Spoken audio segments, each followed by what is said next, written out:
बांग्लादेश के इतिहास में इतना काला दिन, इतना बुरा दिन और नहीं आया। ये इतना बुरी हुआ कि पूरा जाति, आज पूरा देश आज रो रहा है। ये बंगाली के इतिहास में सबसे कलंक के दिन है।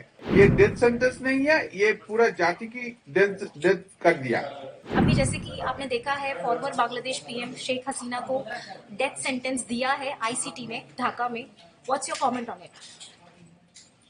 इट इज वेरी अनफॉर्चुनेटली, ये बहुत ही बुरा हुआ मेरी कंट्री के लिए, मेरे पूरी सोसाइटी के लिए। बांग्लादेश के इतिहास में इतना काला दिन, इतना बुरा दिन और नहीं आया। बांग्लादेश की 18 करोड़ जनता है। 18 crore peoples are rowing now, they are crying. ये इतना बुरी हुआ कि पूरा जाति, आज पूरा देश आज रो रहा है। ये बंगाली के इतिहास में सबसे कलंक के दिन है, सबसे बुरी दिन गया है।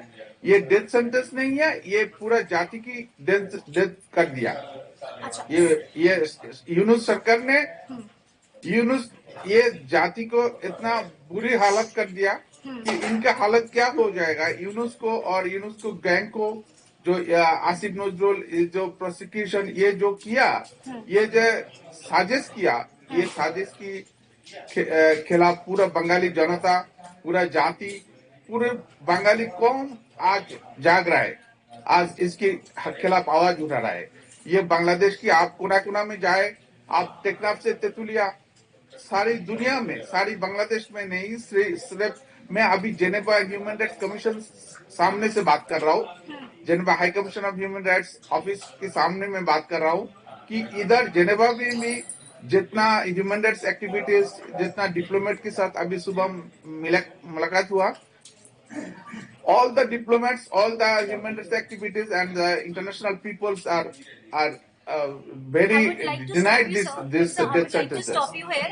कोर्ट ने बोला है कि इट्स क्राइम अगेंस्ट ह्यूमैनिटी। हसीना के इन एक्शन की वजह से जितने भी स्टूडेंट्स थे, 6 से ज्यादा जो स्टूडेंट्स थे, उनका डेथ हुआ है due to the inaction of Hasina. आप इस पे क्या बोलेंगे? फिर और एक बार पूछिए क्या बात था। सर, कोर्ट बोल रहा है this is crime against humanity. Sheikh Hasina ने due to the inaction, उन्होंने कोई एक्शन नहीं लिया, प्रॉपर ऑर्डर नहीं लिया, जो जुलाई मूवमेंट हुआ था, ड्यू टू दैट स्टूडेंट्स का डेथ हुआ था। तो आप इस पे क्या बोलेंगे? यू आर सेइंग दैट नहीं, बात ये है कि Sheikh Hasina ji, she was the power of the government, she was the prime minister, she have the responsibility for the country. अगर पावर इन्होंने एक्शन नहीं लेते, अगर शेख हसीना ने उनका आईन श्रृंखला, उनका जो soldiers, law and order forces अगर एक्शन में नहीं होते तो कम से कम और 50,000 लोग मारा जाते।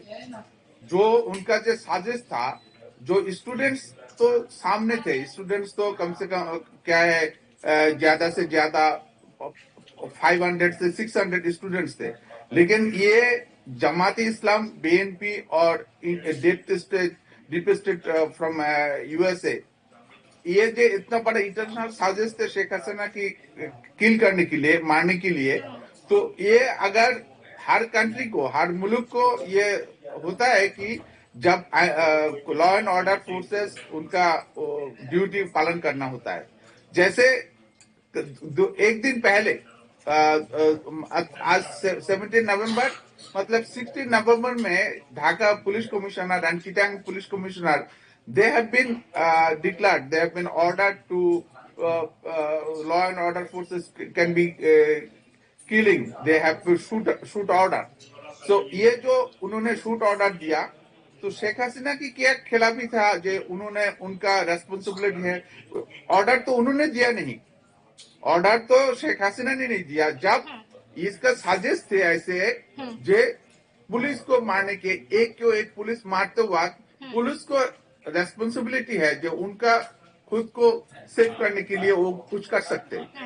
इधर तो ऐसे नहीं हो रहा है कि पुलिस को मार रहा है आज के, लेकिन उन 5 अगस्त से 4 अगस्त 3 अगस्त 2024 में ऐसे साजिश थे कि पहले पुलिस को मार दो, more than 3,000 So police has basically, been you are killed. saying it's a conspiracy created by Yunus, right? Is a big conspiracy by the Yunus and the other some teachers, some NGOs, all those the pro-Pakistani people Okay, sir. who are the pro-Pakistani, who are the defeated on 1971. They have been the conspiracy to kill the Sheikh Hasina. Okay, my last question to you, sir. Do you think so? Yunus is running the government, or this Jamaat Islamia, whatever you're saying, they are running it? What do you think? Who's running it? And what is, as we Exactly. have seen, atrocities चल रहा है, इतना massive killing हुआ है, पूरे nation ने देखा है, UN ने भी इस पे बहुत कुछ बोला है. What do you want to say it?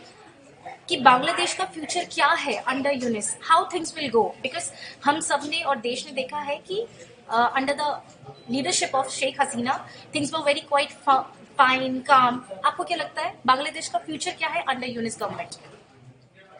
Exactly the last 17 years when Sheikh Hasina was the prime minister, the country has been improved by the developed by the economy, structure, all those. Sheikh Hasina की time में जो हुआ था, जो बांग्लादेश अभी people बोल रहे हैं आगे भालो छिलाम. It's been our previous time was more better. We have been fooded, we have been eat, we have been sleeping, there is a democracy, peaceful life.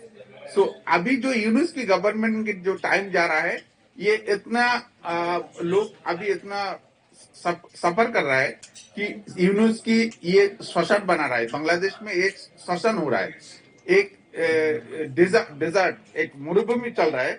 Bangladesh की लोग अभी रो रहा है शेख हसीना के लिए कि ये जिंदगी कैसे था, अभी क्या बुरी जिंदगी हो गया. ये इंटरनेशनली भी इतना फोकसिंग हो जाएगा कि यूनुस की नोबेल भी जाने वाला. यूनुस की जो नोबेल मिला है, जो खरीद कर वो भी जाने वाला. यूनुस की हालत इन फ्यूचर में सबसे बुरी हालत होगा इन फ्यूचर में बांग्लादेश में. Okay sir, we are also getting to know कि आपकी पार्टी कॉन्टेस्ट भी नहीं लड़ सकती, इलेक्शंस नहीं लड़ सकती है. Is that so? Exactly, I am not the activist for the Awami League. I am the human rights defender from Switzerland. But as a democratic party of the Awami League is the historical part of the independent Bangladesh. So अगर Awami league participate नहीं कर पाएगा election में, तो ये democracy की मुर्तद आ जाएगा. ठीक है, ये डेमोक्रेसी की मुर्तद आ जाएगा. ये इंटरनेशनली कोई भी एक्सेप्टेशन नहीं होगा. बांग्लादेश की हालत जो भी नेक्स्ट पावर में आ जाएगा, उनके लिए और भी बहुत बड़ा मुसीबत हो जाएगा बांग्लादेश चलाने के लिए. ऐसे बांग्लादेश की in future is coming on very dangerous situation in really. So basically you are saying Bangladesh is in dangerous situation right now, right? It's really very going on happen every day. Is Bangladesh last 16 months there have more than 5,000 people have been killed, and the disappearance more than 3 lakhs people's disappearances from the house.